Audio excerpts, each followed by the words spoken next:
Bonjour les petits fibros, bonjour les petits holos.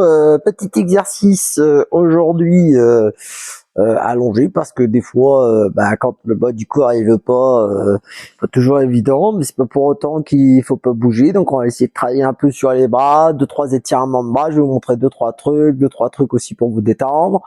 Premier exercice assez simple, vous faites la prière, hop, et là vous faites des va-et-vient gauche droite. Ok. Donc pareil, comme toujours, on se concentre quand même sur ce qu'on fait, même si ça vous empêche pas de regarder la télé, de faire autre chose en même temps. Essayez de bien de vous concentrer. Ça, vous pouvez le faire à différents moments. Ça demande pas trop d'énergie, mais pourtant, ça sera très efficace pour le travail musculaire des avant-bras. Travailler aussi sur les différents nerfs, les différents éléments. Deuxième exercice, vous allez, donc là on a fait comme ça, là vous croisez les doigts et là vous allez mettre des pressions de chaque côté avec vos doigts. Ok, d'accord. Et là vous pressez. Ok.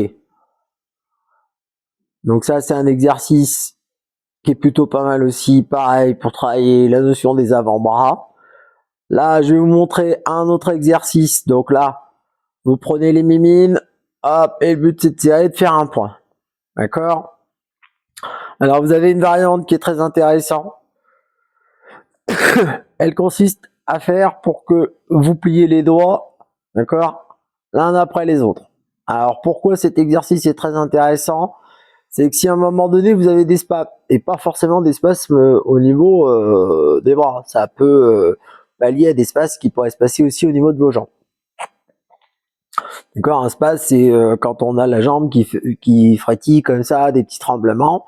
Ok, donc là en fait on va utiliser une méthode de détournement sur le cerveau qui va consister en fait à vous obliger à vous concentrer sur quelque chose qui demande de l'acuité et en fait de faire ce moment-là, de vous concentrer sur ce moment-là, devrait pouvoir arriver à calmer, voire faire disparaître le spasme en question. D'accord, des fois c'est un peu chiant quand vous avez les jambes qui se mettent à trembler ou d'autres parties. Donc ça c'est un très bon exercice pour ça et c'est aussi un très bon exercice de renforcement musculaire. Ok, donc tac, on continue comme ça.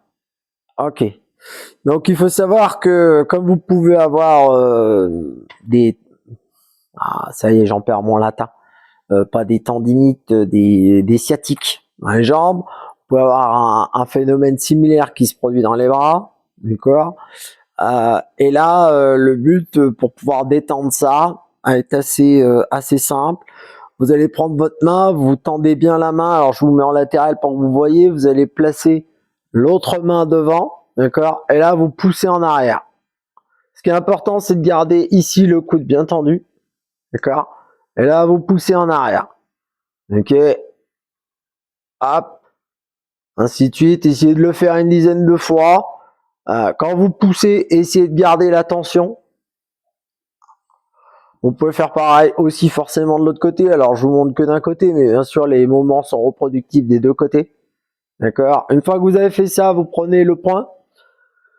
Pareil, toujours le coude bien tendu. Et là, en fait, vous allez créer la tension, vous allez prendre votre poignet, vous allez tirer. D'accord. Vous allez sentir, ok, le nerf qui passe ici, qui passe derrière le coude, au milieu du coude là, et qui revient derrière. Et là, vous tirez. Ok. Pareil de l'autre côté. Donc ça, c'est plutôt des bons exercices qui vont permettre de vous détendre, ok, de faire travailler les bras parce que la fibro, il faut bouger. Et je sais, des fois on n'a pas envie, mais il faut. Ok. Là, je vais vous montrer deux trois points qui vont vous servir à plutôt à vous détendre. Alors, il faut savoir que la fibromyalgie est une maladie qui touche principalement les femmes. Alors, il y a quelques exceptions. Moi, par exemple. Et vous pouvez avoir ce qu'on appelle les syndromes des jambes lourdes, et j'ai oublié l'autre terme, mais ça peut être très grave. Des jambes fatiguées, je sais plus comment ça s'appelle, mais je me comprends. Euh, et vous, bah, si vous me comprenez pas, bah, faites un effort. Je vais vous montrer. Alors, il faut savoir que normalement, dans le corps humain, le cœur, il envoie le sang partout dans le corps. Et bah, normalement, le fait de marcher va stimuler aussi la remontée. Le problème, c'est que souvent, bah, dans une situation, on manque de mouvement et déjà que par nature, les femmes ont tendance à avoir les jambes un peu lourdes. Ok, alors pour ça, je vais vous faire un striptease du peloton parce que c'est toujours important de montrer son corps. Ici, juste là, dans le creux, vous avez ce qu'on appelle une pompe naturelle, d'accord. Et en fait, c'est cette pompe-là, quand vous marchez, qui va être stimulée. Donc là, vous allez prendre les doigts et vous allez venir masser de façon circulaire. Alors, ça peut être très douloureux, surtout si vous avez mal aux jambes. Si vous avez quelqu'un qui peut vous le faire, des fois c'est plus simple parce que parfois ça peut être compliqué d'aller chercher le dessous des pieds pour certaines personnes. Ok, et là vous vous massez tranquillement. Ok, vous pouvez répéter l'opération régulièrement et faites-le souvent et vous verrez, vous aurez un vrai gain assez rapidement.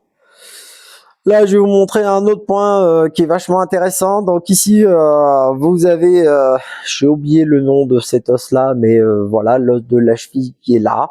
Hein. Vous comptez 3 doigts par rapport à la bosse et juste après, vous avez un point. D'accord. Alors c'est un point de Reiki, c'est un méridien, ce qu'on appelle un méridien. Euh, alors normalement, 3 doigts, vous mettez juste après et vous le trouvez. Et ça joue à quelques petits millimètres. Bougez légèrement le doigt, vous allez appuyer. Quand vous appuyez sur le bon endroit, c'est pas compliqué, vous allez sentir une sensation bien particulière, à un pic assez agressif. Ok, alors l'intérêt de le masser une fois que vous l'avez trouvé, alors massez-le doucement, surtout en fonction de si vous avez mal. C'est que d'aller stimuler ce point-là va faire que vous allez libérer des endorphines. Les endorphines, c'est quoi? C'est de la morphine, mais que vous fabriquez, que votre corps fabrique. Et en fait, elle va venir irradier la zone et elle va vous apporter normalement un mieux-être. Ok, et ça va vous permettre de vous soulager. Alors pareil, ici, au niveau des pectoraux, juste au-dessus de la poitrine pour les femmes. Ok, entre les deux os là, ici vous avez un point pareil, vous allez sentir une sensation bien particulière, assez agressif, même parfois pour les gens qui vont avoir très très mal par moment. Vous avez l'impression que vous avez un poignard qui vous traverse intégralement, parce qu'en fait le point il est aussi de l'autre côté. Si vous avez quelqu'un qui peut vous le stimuler, eh ben, tant mieux, sinon vous pouvez vous le faire vous-même devant. Ok, et là pareil, c'est le même principe, vous allez libérer des endorphines, ça devrait vous apporter un soulagement et un mieux, c'est toujours intéressant. D'accord. Je vous en montrerai d'autres points. Pareil, n'hésitez pas à mettre dans les commentaires si vous avez des endroits où vous avez mal en particulier. On essaiera de réfléchir, trouver des solutions si j'en ai. Ou sinon, j'essaierai de chercher pour vous apporter une solution qui puisse vous apporter un mieux. Là, on va faire un dernier exercice qui est plutôt intéressant. Alors là, je vais vous faire un striptease de mon torse. C'est pas que j'ai envie de spécialement de le montrer, mais ce qui est intéressant, en fait, c'est que c'est un exercice par respiration qui va vous permettre de travailler vos abdominaux, la sangle abdominale, et d'aller travailler aussi les graisses viscérales. Et petit bonus supplémentaire, ça permet d'avoir un ventre plat. C'est jamais négligeable. Alors, l'exercice, il consiste simplement, donc là, vous inspirez, vous gonflez le ventre, ok, et après, vous allez expirer. Et là, il faut expirer l'intégralité de l'air que vous avez dans le corps. D'accord? Et vous le centrez sur le nombril. D'accord? S'il vous reste de l'air, utilisez la technique du doigt devant le nez. Ça permet de stimuler le souffle au maximum. Ok? Et là, vous restez contracté. Vous allez sentir dans l'arrière du dos, ça va se contracter aussi, c'est la ceinture abdominale. Et après, vous relâchez. Et on recommence. On inspire. Et on souffle. Jusqu'au bout, on rentre le ventre au maximum sur le nombril et on tient. Alors plus vous allez tenir, mieux c'est. Quand ça devient trop dur, vous relâchez.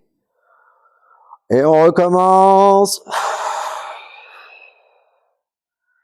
Et on tient.